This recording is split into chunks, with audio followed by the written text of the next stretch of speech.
बरसाने में तो होली होती ही है, मगर एक होली हमारे गांव में भी होती है।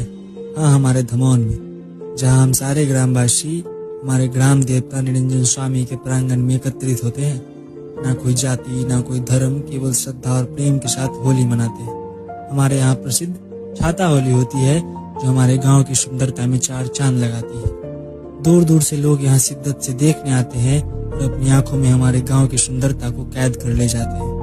तो आइए कुछ झलक आप भी देख लीजिए और कैद कर लीजिए अपनी आंखों में एक अनोखा गांव धमौन की सुंदरता। वो रंग लेके खेलते, गुलाल लेके खेलते, रंग लेके खेलते, गुलाल लेके खेलते, राधा संग होली नंद लाल।